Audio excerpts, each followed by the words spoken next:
Hello and welcome to the YouTube channel of Vidiculture. Today we will talk about the preamble of Indian Constitution.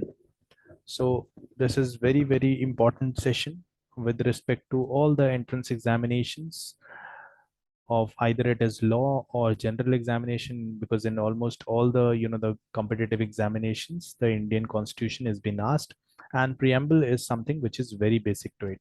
So we must understand what exactly this talks about और क्या क्या चीजें हमारे लिए जानना जरूरी है when it comes to the Constitution of India. जब Constitution of India के preamble की बात आती है तो हमारे लिए कौन कौन सी बातें ऐसी हैं जिसका जानना बहुत ही ज्यादा जरूरी है. Then but before that we must understand that what is this preamble हम कहते किसको है. ये जो preamble है हम किसको कहते हैं preamble. तो preamble जो है इसको अगर हम हिंदी में बात करें तो इसको प्रस्तावना भी कहा जाता है. इसको कह देते हैं हम प्रस्तावना. So it can be said that it is an introduction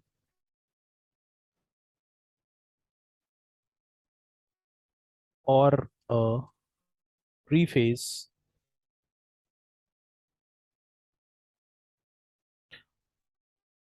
that explains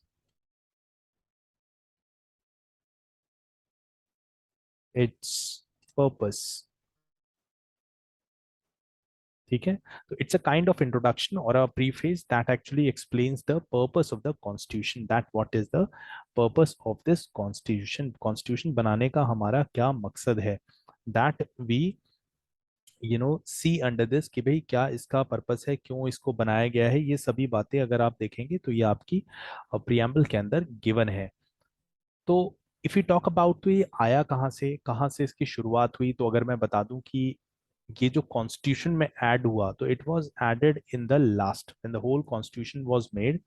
it was added in the last, it was the last thing to be added in the constitution. लेकिन अगर हम बात करें कि प्रियम्बल आया कहाँ से, तो वी कैन से दैट अगर हम बात करें थोड़ा सा हम पीछे जाएंगे इन द 1946, 1946 के अंदर objective resolution objective resolution was moved by Jawaharlal Nehru, the first prime minister of India.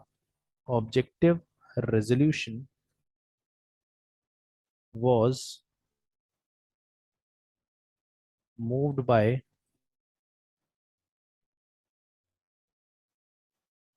Jawaharlal Nehru,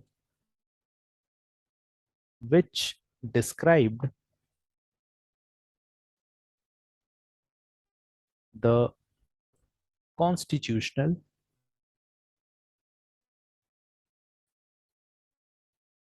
structure. तो वो एक्चुअल में जो ऑब्जेक्टिव रेजोल्यूशन था जो 1946 में आया, वो बताता था कि किस तरीके का स्ट्रक्चर होगा हमारे संविधान का, जो कि हमने बाद में अडॉप्ट किया. ठीक है, उसका क्या स्ट्रक्चर होगा that was discuss under the objective resolution. और वंस ये हमारा कॉन्स्टिट्यूशन ऑफ इंडिया बन के तैयार हो गया, जब सभी सब कुछ इसके अंदर ऐड हो चुका था, then this preamble was added later on. तो बाद में जो है हमें इसे ऐड किया गया और हमने देखा जो प्रियम्बल में जितनी चीजें मेंशन्ड है, it is actually the the advanced version or a little different version of the objective resolution itself. Objective resolution का ही एक तरीके से स्वरूप वहां पे दिखाई पड़ता है when it comes to the preamble of the Indian Constitution. अब हम बात करेंगे कि भाई एग्जैक्टली इसके अंदर क्या चीजें लिखी हैं, किन पार्ट्स में डिवाइडेड है, that we will see under it. तो let's see what exactly the preamble or the prastavana of the constitution says. So this is the preamble of the Indian Constitution. अगर हम भारत का संविधान का अगर preamble देखें तो this is the preamble of the Indian Constitution. So it says, अगर हम इसको read करके देखें तो it says the people of India having solemnly resolved to constitute India into sovereign, socialist, secular, democratic republic, and to secure to all citizens justice, that is social, economic, and political liberty of thought, expression, belief, faith, and worship, equality of status and of opportunity, and to promote among all fraternity, assuring the dignity of individuals and unity and integrity of the nation. In our Constituent Assembly, this 26th day of November 1949, do hereby adopt, enact, and give to ourselves this Constitution. तो जब हम इस यहाँ पे इस preamble को पढ़ते हैं तो हमें क्या दिखाई देता है? सबसे पहली चीज ये दिखाई देती है, ये कुछ पार्ट्स में डिवाइडेड है। ये अगर इसको हम डिवाइड करें तो चार दिख तरीके से इसके कंपोनेंट जो है वो चार कंपोनेंट्स है, फोर कंपोनेंट्स आर देयर। चार कंपोनेंट्स हैं इस पर्टिकुलर जो हमारा प्रियम्बल है। अगर इसी को हम हिंदी में देखें तो इसमें देखिए सबसे पहली चीज ये है कि ये हमारे ऊपर किसी और ने नहीं दिया है। This is something which is given by our self only, people of India, we the people of India, मतलब हम भारत के लोग, हम अपने आप को ये संविधान दे रहे हैं। भारत को एक संपूर्ण प्रभुत्व, समर्पण, समाजवादी, पंथ निरपेक्ष, लोकतंत्रात्मक गणराज्य बनाने के लिए तथा उसके समस्त नागरिकों को न्याय, जो कि सामाजिक, आर्थिक और राजनीतिक तौर पे या फिर विचार, अभिव्यक्ति, विश्वास, धर्म और उपासना की स्वतंत्रता, इसकी बात करता है। प्रतिष्ठा और अवसर की समानता प्राप्त करने के लिए तथा उन सब में व्यक्ति की गरिमा और राष्ट्र की एकता और अखंडता सुनिश्चित करने वाली बंधुता बढ़ाने के लिए दृढ़ संकल्प होकर अपनी इस संविधान सभा के आज तारीख 26 नवंबर 1949 ईस्वी को एदक एतद द्वारा इस संविधान को अंगीकृत, अधिनियमित और आत्माकृत करते हैं। मतलब हम अपने आप को ही कॉन्स्टिट्यूशन देते हैं। अब यहाँ पे कुछ इंपॉर्टेंट टर्म्स हैं इनके अंदर जिनको हमें याद रखना बहुत ज्यादा जरूरी होता है जब भी हम यहाँ पे एग्जाम की तैयारी कर रहे हैं। जैसे कि सबसे पहली बात तो हम अपने आप को दे रहे हैं, कुछ टर्म्स है जैसे कि sovereign, socialist, secular, democratic, Republic. ठीक है, ये सबसे पहले हैं जो टर्म्स हमें याद कर रहे हैं। अब ये एक्चुअल में है क्या? तो सबसे पहले जैसे मैंने आपको बताया कि चार कंपोनेंट्स में ये जो है वो डिवाइडेड है।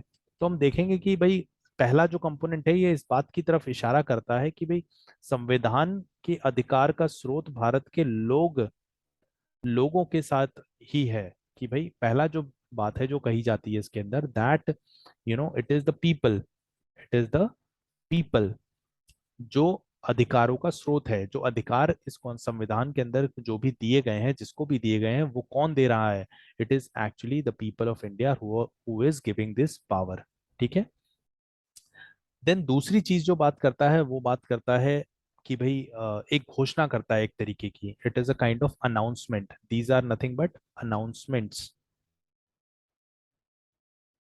announcement, these are nothing but announcement that India is a sovereign, socialist, secular, democratic and Republic. कि भाई हम इस प्रकार की एक क्या कहते हैं, एक इस प्रकार का राष्ट्र है जो कि एक समाजवादी, एक धर्मनिरपेक्ष या फिर पंथ निरपेक्ष, लोकतांत्रिक और गणतंत्र राष्ट्र है। जो यहाँ पे कहता है समाजवाद, पंथ निरपेक्ष, लोकतंत्र, गणराज्य है हमारा, ये कहता है, ये अनाउंस करता है कि हम इस तरीके का एक राष्ट्र हैं। अब इसके अंदर आपको क्या बात एक और याद रखनी है, that this socialist and secular was added later on, it was not there in the initially in the preamble। okay, preamble में पहले नहीं था, ये बाद में ऐड किया गया है। देन इसके बाद जो तीसरी बात यहाँ पे कहता है कि भाई ये जितने भी नागरिक हैं उसके न्याय, स्वतंत्रता और समानता की सुरक्षा तथा राष्ट्र की एकता और अखंडता को बनाए रखने के लिए भाईचारे को बढ़ावा देता है। जो कि आपका कहाँ पे गिवन है? यहाँ पे आपका गिवन है थर्ड पार्ट। फर्स्ट ये था आपका, सेकंड आपका this announcement part, third one जो है जो बात करता है कि भाई सभी नागरिकों के लिए जो है जस्टिस मिलना चाहिए, न्याय मिलना चाहिए, जो कि सोशल, इकोनॉमिक और पॉलिटिकल नज़रिए से सही हो। देन बात करता है कि भाई हर किसी की स्वतंत्रता की, लिबर्टी की बात करता है, स्वतंत्रता की बात करता है। फिर इक्वालिटी की बात करता है, समानता की बात करता है। फिर उसके बाद जो है भाईचारे की बात करता है, दैट इज फ्रेटर्निटी। फ्रेटर्निटी का मीन्स भाईचारा। Then it talks about the dignity of the individual and unity and integrity of the nation. मतलब अखंडता और प्रभुत्ता, राष्ट्र की अखंडता और प्रभुत्ता को बनाए रखने के लिए भी यहाँ पे कहता है। तो ये जो है इसको एक तरीके से प्रमोट करने के लिए कहता है कि हमें ये बातों को प्रमोट करना है। Because yes definitely there is justice delivery system हो, चाहे वो लिबर्टी हो, इक्वालिटी हो, हमारी सोसाइटी में कभी भी इक्वल, एकदम कभी ना इक्वल था और अभी भी नहीं है। हमेशा we try to become that, हम वो बनने की कोशिश करते हैं या उसको प्रमोट करते हैं। इक्वालिटी होनी चाहिए, सबको बराबर जस्टिस मिलना चाहिए, जो है भाईचारा बढ़ना चाहिए। We must promote this. तो first was that ki, people are giving this. Second was the announcement that we are such a kind of rashtra या फिर such kind of country. Third one is the, you know these things are promoted कि भाई हमें ये सब बनना है, हमें ऐसा बनना है। फिर जो चौथी चीज थी, चौथा जो इंपॉर्टेंट कंपोनेंट है वो है ये वाला। This is the fourth important component in this. अब चौथा जो हमारा इंपॉर्टेंट कंपोनेंट है ये किस चीज की बात करता है कि भाई ये क्या करता है, प्रस्तावना जो हमारी थी भाई, जो ये प्रस्तावना है इसमें उस तारीख को यहाँ पे उल्लेख करता है या फिर तारीख को मेंशन करता है जिस दिन हमने संविधान को अपनाया। When we actually date of date date on which constitution adopted, जिसको कि हम संविधान दिवस के रूप में भी मनाते हैं, कॉन्स्टिट्यूशन डे, दैट इज 26 नवंबर, जिसको हम संविधान दिवस के रूप में भी मनाते हैं। So it is basically divided into four part. जैसे कि मैंने आपको समझाया, पहला that it is the people, लोगों ने खुद को ये संविधान दिया है, ये किसी और ने हमें नहीं दिया है। उसके बाद हमने बात की कि उसके बाद ये कुछ अनाउंसमेंट्स करता है, प्रियम्बल, कि भाई हम सोवरेन रहेंगे, सोशलिस्ट हैं, सेकुलर हैं, डेमोक्रेटिक हैं और रिपब्लिक हैं। हम इस तरीके की कंट्री हैं जो कि समाजवाद में विश्वास रखती है, जो कि पंथ निरपेक्ष है और एक लोकतांत्रिक गणराज्य है, उसकी बात करता है। देन उसके बाद कहता है कि हमें प्रमोट करना है। हमें प्रमोट करना है किसको? जस्टिस को, लिबर्टी को, इक्वालिटी को, फ्रेटर्निटी को, and the unity and integrity of nation must be secured. ठीक है, उसके बाद बात करता है कि इस दिन, इस डेट को हमने अपने आप को ये संविधान दिया है, ये किसी और के द्वारा यहाँ पर हमें नहीं दिया गया है। तो these were certain important things which were there. अब यहाँ पे कुछ टर्म्स है जो ये आपको दी हुई है, जैसे कि अ, जैसे कि आपको कुछ टर्म्स दी गई हैं। जैसे कि पहला जो यहाँ पे आपको दिया गया है, अगर आप देखेंगे तो दैट इज सोवरेनिटी। तो पहला जो सोवरेनिटी शब्द है, इससे हमें क्या समझ आता है कि भाई जो हमारा प्रियम्बल है वो हमें वादा करता है that India is a sovereign country, कि भाई हम संप्रभु हैं, we are not governed by anybody else. Okay, इसका मतलब यह है कि भारत किसी भी विदेशी और आंतरिक शक्ति के नियंत्रण मींस नहीं है। हम पूरी तरीके से स्वतंत्र हैं अपने खुद के डिसीजन, अपने लॉ बनाने के लिए। ठीक है, we are free to make our own laws and we will not be governed by any outsiders rule, या फिर किसी आउटसाइडर के तहत हम नहीं चलेंगे। तो this was the sovereignty. Second term which was important was the socialist. Socialist means Samajwadi. Samajwadi, अब समाजवादी जो शब्द है ये पहले यहाँ पे नहीं था। It was added by 42nd amendment act 1976, 1976 में इसको ऐड किया गया। तो भाई यहाँ पे इसको समाजवाद का अर्थ है कि समाजवादी के प्रति लोकतांत्रिक तरीकों से करना कि भाई समाजवाद जो है उसे लोकतांत्रिक तरीके से हमें बढ़ावा देना है। ठीक है, कि भाई यहाँ पे हमने अपने जो हमारा सिस्टम था उसके अंदर में सोशलिस्ट कल्चर को अपनाया कि भाई वेलफेयर एक स्टेट बने। ठीक है, जिसमें पब्लिक को पहले सबसे ऊपर रखा जाए, जिसमें पब्लिक के वेलफेयर की बात देखी जाए, जो पिछड़े वंचित हैं या जो उस सोशली बैकवर्ड है उनको देखा जाए, इन सब चीजों की यहाँ पे बात की गई। देन अगला जो यहाँ पे टर्म जो यहाँ पे यूज होता है वो है सेकुलर। सेकुलर जिसको हम कह देते हैं धर्म निरपेक्ष। धर्म निरपेक्ष भी हम उसको कहते हैं। अब धर्मनिरपेक्ष मतलब there is no you know it was also added by the same amendment, and it means that no religion of the state।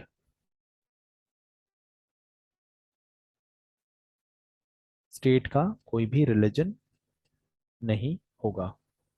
then there is a term which we need to remember, that is democratic।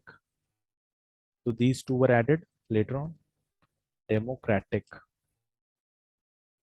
what do we understand by democratic? तो democracy का मतलब होता है लोकतंत्र। ठीक है, लोकतंत्र, यहाँ पे कहा गया कि लोकतांत्रिक शब्द का अर्थ है कि संविधान की स्थापना एक सरकार के रूप में होती है जिसे चुनाव के माध्यम से लोगों द्वारा निर्वाचित होकर अधिकार प्राप्त होता है। ठीक है, डेमोक्रेसी मीन्स कि भाई जो सरकार होगी, the country will be govern by the government. Government will govern, government will govern, but this government will be elected by people and they will work on behalf of the people। ठीक है, they will work on behalf of the people। लोगों के behalf में ही वो वहां पर काम करेंगे। then the fifth one, that term used here, that is republic। what do we understand by republic? तो रिपब्लिक का जो हिंदी में मतलब होता है वो होता है एक प्रकार का गणराज्य।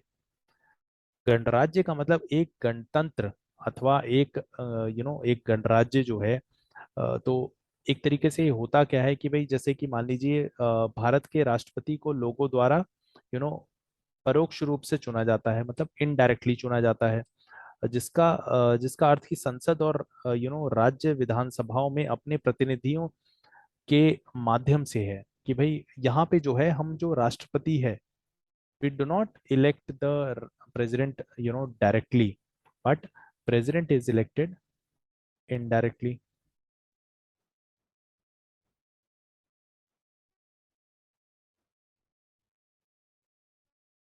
indirectly by the people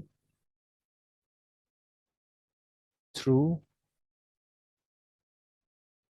its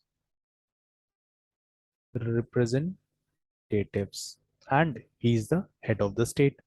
okay, तो हेड ऑफ द स्टेट जो है उसको इनडायरेक्टली चुना जाता है अपने चुने हुए रिप्रेजेंटेटिव्स के द्वारा। ठीक है, तो दीज आर द जब हमने बात की थी जो हमारा दूसरा कंपोनेंट था उसके जो ये पार्ट्स थे, ये सारे पांचों टर्म्स थे जो हमें यहाँ पे जानना जरूरी था। इसके बाद जो हमारा छठा टर्म आता है यहाँ पे जिसको हमें समझना यहाँ पे जरूरी होता है, दैट इज द फर्स्ट, जिसकी बात करता है, जिसके प्रमोशन की बात करता है, जस्टिस।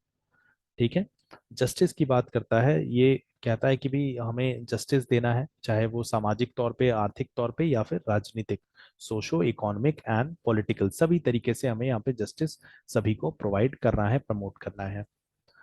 फिर बात आती है यहाँ पर, नेक्स्ट जो हमारा इंपॉर्टेंट टर्म यहाँ पे आता है जस्टिस के बाद, वो आता है लिबर्टी का। लिबर्टी है आपका स्वतंत्रता, कि भाई हमें स्वतंत्रता देनी है हर किसी को, कि भाई कोई भी जो है अपने आप कुछ भी बोल सके, कुछ भी काम कर सके, अपने हिसाब से सारी चीजें कर सके, अपने हिसाब से अपने धर्म को फॉलो कर सके, ये सारी चीजें स्वतंत्रता जो है इसको यहाँ प्रमोट करने की बात यहाँ पे संविधान में की गई है। Then coming to the equality, next term is equality which is mentioned under the preamble. तो इक्वालिटी का मतलब समानता। यहाँ पे जो संविधान का जो हमारा प्रियम्बल है, कॉन्स्टिट्यूशन का जो प्रियम्बल है, इसमें सभी लोगों के लिए स्थिति, जितनी भी स्थितियां हैं, जितनी भी कंडीशंस हैं और जितने भी अवसर हैं, मीन्स जितने भी अपॉर्चुनिटीज हैं, उसके अंदर एक समानता प्रदान करने की जरूरत है। मीन्स जितने भी हमारे यहाँ अपॉर्चुनिटीज होंगी, इक्वल अपॉर्चुनिटी क्रिएट करने की बात यहाँ पर की जाती है in the equality. Then equality के बाद जो एक टर्म यूज होता है वो यहाँ पे है फ्रेटर्निटी। फ्रेटर्निटी, फ्रेटर्निटी से हमें क्या समझ आता है? दैट इज भाईचारा। फ्रेटर्निटी का मतलब है भाईचारा, कि भाई बंधुत्व होने की भावना होनी चाहिए, हर किसी के अंदर भाईचारे की भावना होनी चाहिए, चाहे वो किसी भी जाति, किसी भी धर्म, किसी भी क्लास से बिलोंग करता हो, but there must be a feeling of you know brotherhood within the country. तो इसको प्रमोट करने की भी यहाँ पर जरूरत है। फिर हम बात करेंगे कि भाई क्या क्या चीजें जो है, क्योंकि यहाँ पे हमारे लिए जानना जरूरी है। 1976 में जो हमारा 42nd अमेंडमेंट एक्ट हुआ, यहाँ पे हमें क्या क्या चीजें जोड़ी गई? एक तो सोशलिस्ट जोड़ा गया, सेकुलर टर्म जोड़ा गया, and the integrity of the nation को भी जोड़ा गया। Integrity of the nation. तो इन चीजों को यहाँ पर जोड़ा गया आपके 1976 का जो अमेंडमेंट हुआ उसके बाद। तो कई बार ये बात भी उठी कि क्या संविधान जो है और उसका जो ये प्रियम्बल है, प्रस्तावना जो है, क्या ये संविधान का पार्ट है? क्या ये संविधान का पार्ट है? क्या इसको अमेंडमेंट किया जा सकता है? Then in the case of Kesavananda Bharati, in the case of Kesavananda Bharati, ये कह दिया गया था, सुप्रीम कोर्ट की जो लार्जेस्ट बेंच थी आज तक की, उन्होंने कहा that yes it is preamble is part of constitution.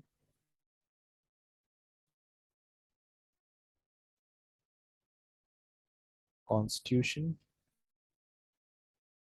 And it can be amended.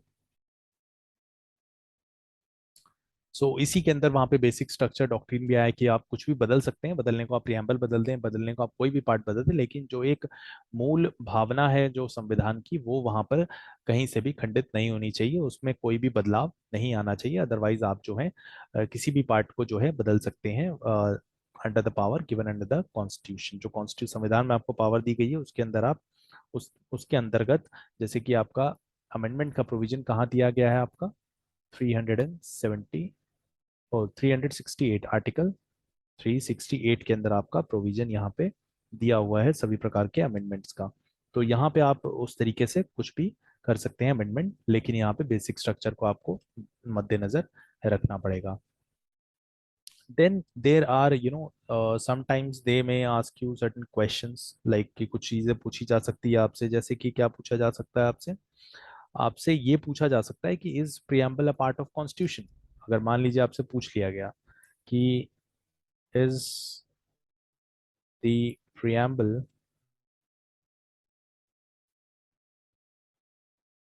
A part of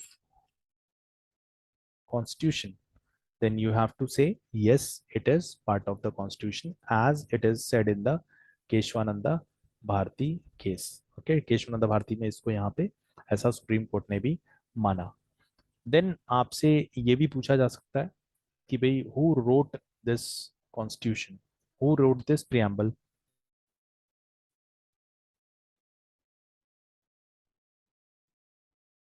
किसने इस प्रियम्बल को लिखा? तो एग्जैक्टली ये नहीं कह सकते किसने लिखा, लेकिन yes, the preamble of the India contains the the tenets highlighted in the objective resolution. तो it it has the it has the highlights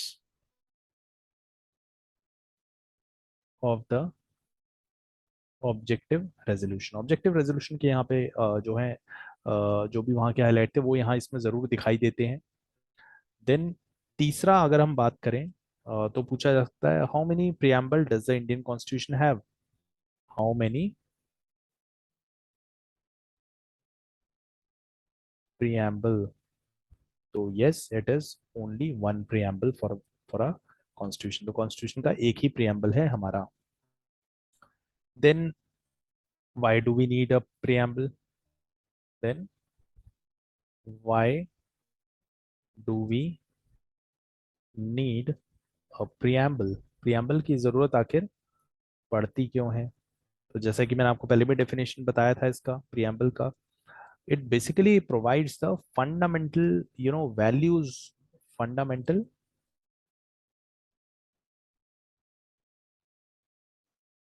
values and highlights of constitution. कि भाई इसको देखते ही आपको पता चले कि संविधान जो है उसकी रूपरेखा कुछ इस तरीके की होगी, इस प्रकार का ये संविधान होगा। उसको देखते ही पता चलता है, वो एक प्रकार का उसका जो है प्रीफेस है, उसको देख के पता चलेगा कि आगे क्या चीजें इसके अंदर हो सकती है। देन अगर आपसे पूछ लिया जाए कि भाई, कि जैसे मैंने आपको ये तो बता दिया कि इस केस में यहाँ बोला गया है कि भाई ये पार्ट ऑफ कॉन्स्टिट्यूशन है, किस केस में ऐसा बोला गया not part of constitution?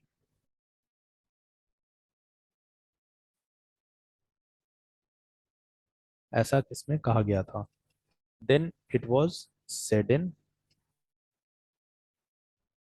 बेरुबरी case 1960, जिसमें सुप्रीम कोर्ट ने कहा था the preamble not to be part of the Indian constitution, यहाँ पे कहा गया था। लेकिन केशवानंद भारती में वहां पे कहा गया yes it is the part of the Indian constitution. तो ये यहाँ पे आपका इंडियन कॉन्स्टिट्यूशन का पार्ट है।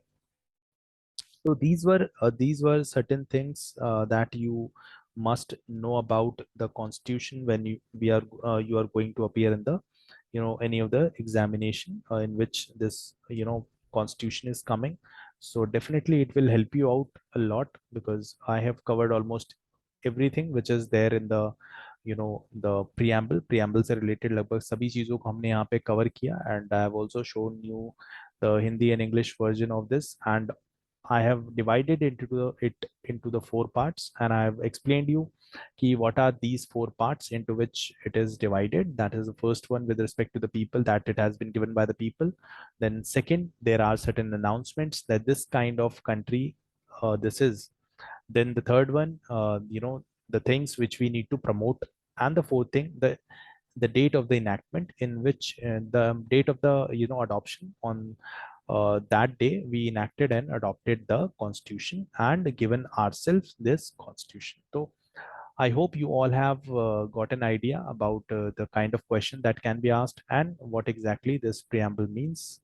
So thank you everyone, thank you so much for joining. I hope you all have understood, and keep watching our session so that you will get more idea about the legal subjects and the constitution. So stay tuned with us. Thank you. Bye bye. Take care everyone.